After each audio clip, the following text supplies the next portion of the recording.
In 1967, the Time Life Corporation sponsored a conference in Switzerland that planned the corporate takeover of Indonesia. It was attended by the most powerful businessmen in the world, such as David Rockefeller. The giants of Western capitalism were represented: the oil companies, the banks, General Motors, British Leyland, ICI, British American Tobacco, Lehman Brothers, American Express, Siemens. Across the table were Indonesian leaders approved by General Suharto.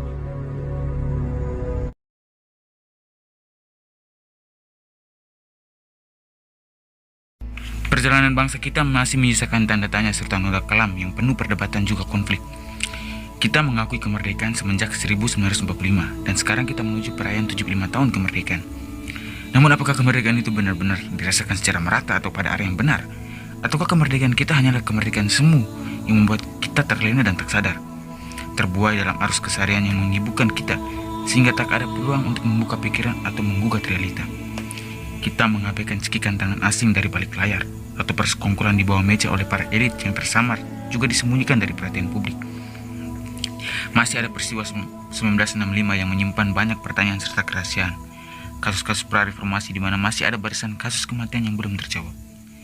Noda-noda kelam ini harus terungkap, bukan untuk sekedar menghakimi, tetapi sebagai usaha introspeksi, juga refleksi bangsa ini, sehingga kita mulai membenahi pandangan kita, sistem kita, juga karakter bangsa kita. Video ini akan berdurasi lumayan panjang jika hal-hal dalam pembahasan ini dijelaskan secara terperinci. Namun kami akan berusaha merangkumnya sebisa kami, agar pada poin-poin inti teman-teman bisa mengembangkan pemikiran teman-teman, bahkan mendalaminya dari apa yang kami sampaikan. Namun ada beberapa hal yang perlu kita bahas secara ringkas, yaitu mengenai neokolonialisme. I'm the one who started this shitstorm. What do you mean? Guys like me paved the way for guys like you to wind up here. They don't usually fight back. Most of the time, they don't even realize what we're doing. What? What do you mean? We have interests in this region. We? Our countries. The corporations who run them have interests here. So I show up all nice and friendly, offering to get them a loan to pay for our services, which we know they can't afford. Then we build them power plants, waterworks, freeways. It doesn't really matter. And when they can't repay us the debt, we own them. It's all a fuck job. The rebel leaders said we were trying to enslave their people by controlling the waterworks. And they were right. Most of those merciless men out there, they're just trying to protect their children, just like you. So don't thank me.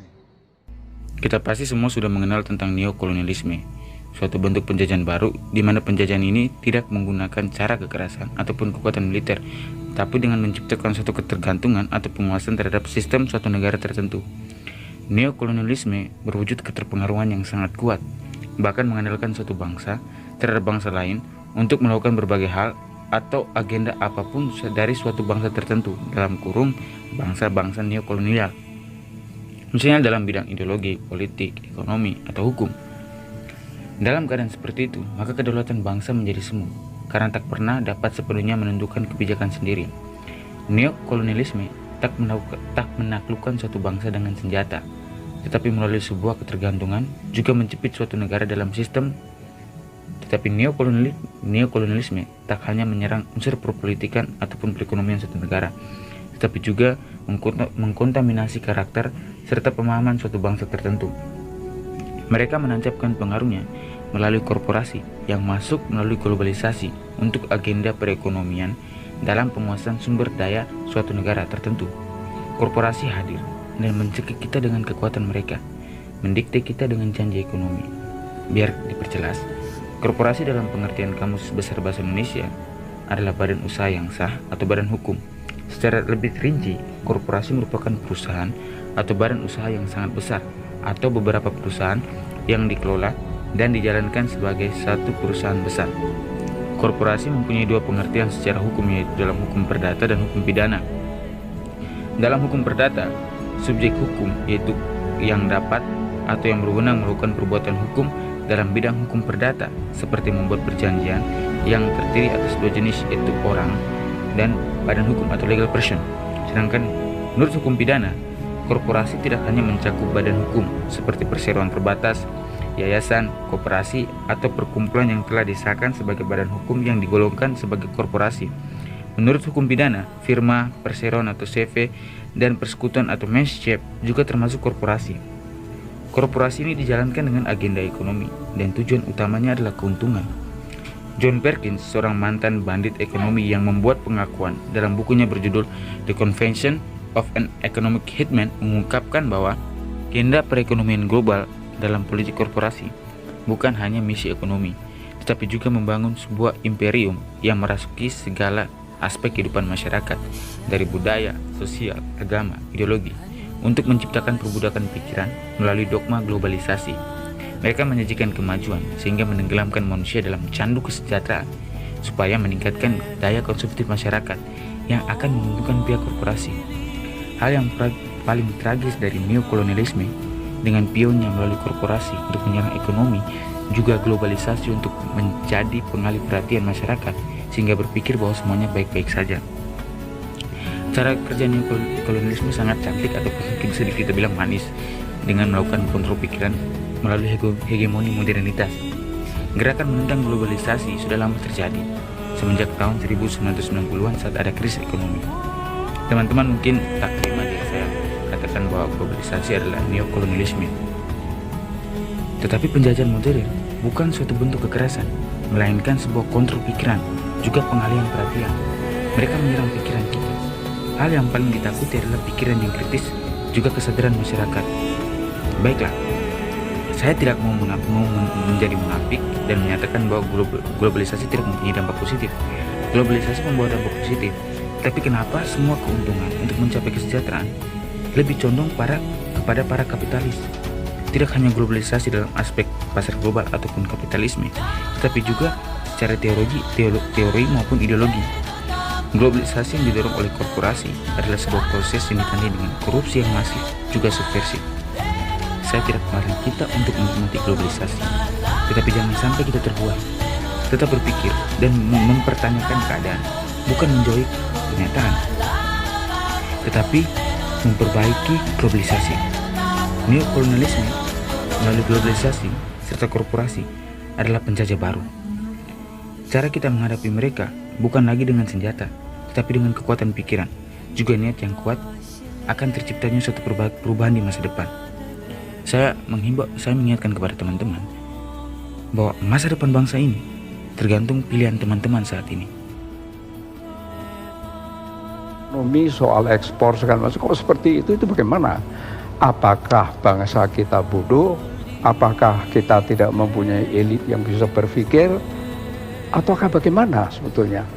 Nah, ini yang sempat saya pelajari, saya sangat beruntung bersama dengan yang pernah di pemerintahan, karena selama saya di pemerintahan, apa yang saya pelajari sebelumnya itu saya hadapi sendiri bahwa Indonesia itu memang direkayasa, memang diengineer oleh kekuatan asing untuk menjadi terpuruk, untuk menjadi bangkrut.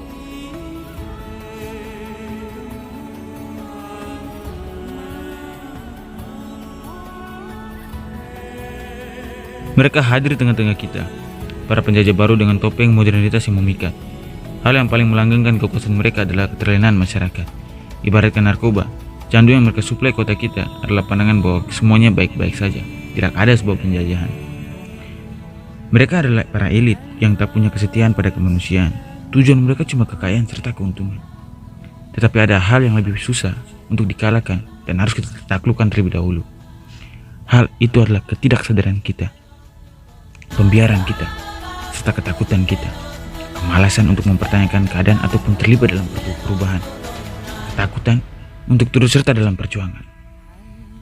Saya tidak mau mengatakan bahwa kita tidak perlu investor atau tidak perlu bantuan asing. Kita perlu kerjasama, tapi kita juga harus punya proteksi. Jangan sampai kita terlalu menciptakan ketergantungan kepada pihak asing atau pihak barat. Ya, seperti ada yang mengatur. Siapa pemerintah? Lebih tinggi lagi. Ini bukan masalah besar kecil lawan. Tapi berani gak kita ngelawan? Saya akan mengutip sebuah tulisan dari mantan Menteri Ekonomi Indonesia dalam tulisannya yang berjudul Kembalinya Terjajah Indonesia. Beliau menjelaskan, setelah jatuhnya Bung Karno, segera saja kekuatan modal asing yang dipakai untuk melakukan eksploitasi atau korporasi melakukan aksinya, yang menggambarkan dengan tajam. Hal ini adalah para sarjana ekonomi dan sejarawan Amerika serta Eropa.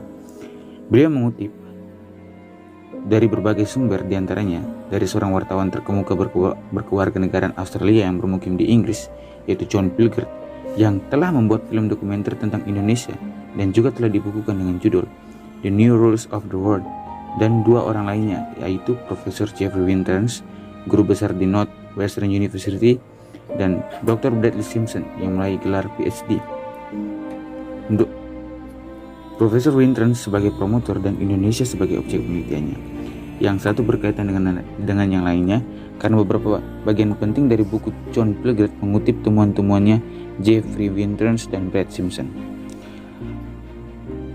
John Pilgert mengatakan pendapatnya tentang kartel internasional dalam penghisapannya terhadap negara-negara miskin dengan jelas bahwa dalam dunia yang tidak dilihat oleh bagian terbesar dari kami yang hidup di belahan utara dunia, cara perampokan yang canggih telah memaksa lebih dari 90 negara masuk ke dalam program penyusunan struktural sejak tahun 80-an yang membuat kesenjangan antara kaya dan miskin semakin lebar.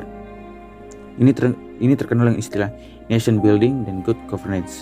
Ada 4 serangka yang mendominasi World Trade Organization, yaitu Amerika Serikat, Eropa, Kanada, dan Jepang, dan triumvirat Washington, yaitu Bank Dunia, IMF, dan Departemen Keuangan AS, yang mengendalikan setiap aspek detail dari kebijakan pemerintah negara-negara berkembang. Kekuasaan mereka diperoleh dari utang yang belum terbayar, yang memaksa negara-negara termiskin membayar $100 juta per hari kepada para kreditur barat. Akibatnya adalah sebuah dunia di mana elit yang kurang dari 1 miliar orang menguasai 80% dari kekayaan di seluruh dunia. John Pilgert mengutip temuan, pernyataan, dan wawancara dengan Jeffrey Winterns maupun Brad Simpson. Jeffrey Winterns dalam bukunya yang berjudul Power in Motion dan Brad Simpson dalam disertasinya mempelajari dokumen-dokumen tentang hubungan Indonesia dan dunia barat yang baru saja menjadi tidak rahasia karena masa kerahasiaannya menjadi kadaluarsa.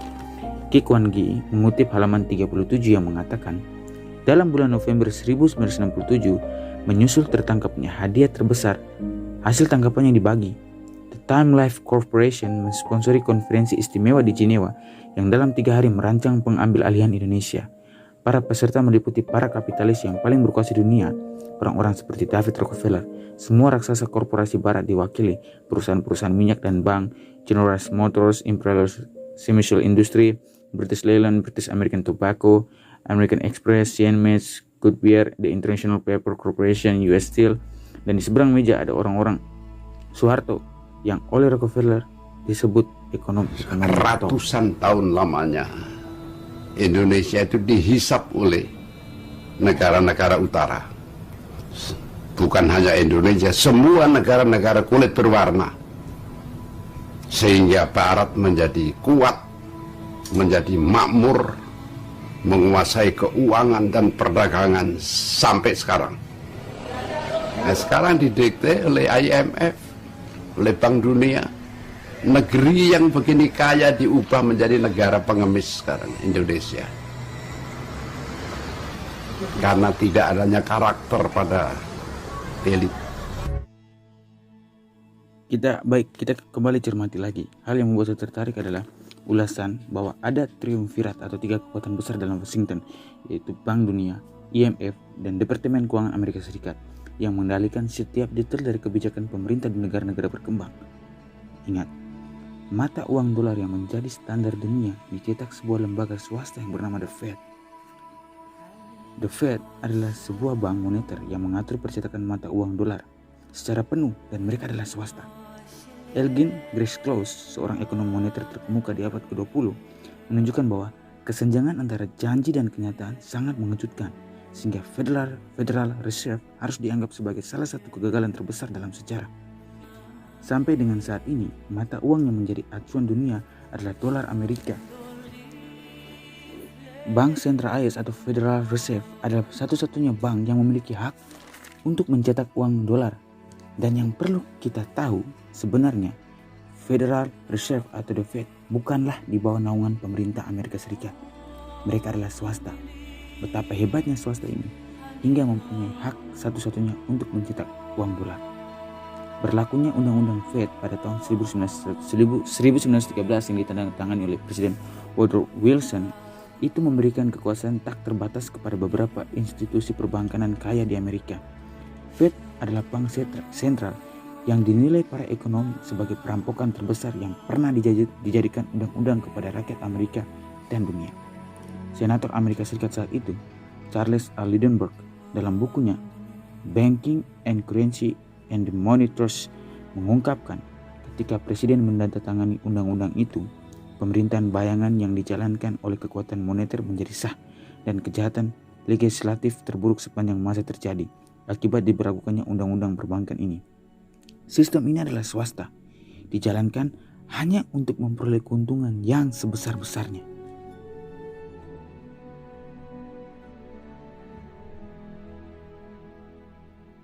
Tell the American people to whom you lent $2.2 trillion of their dollars. Will you tell us who got that money and what the terms are of those agreements? We explain each of our programs. In terms of the terms, we explain the terms exactly. We explain what the collateral requirements are. We explain what To whom did you explain that?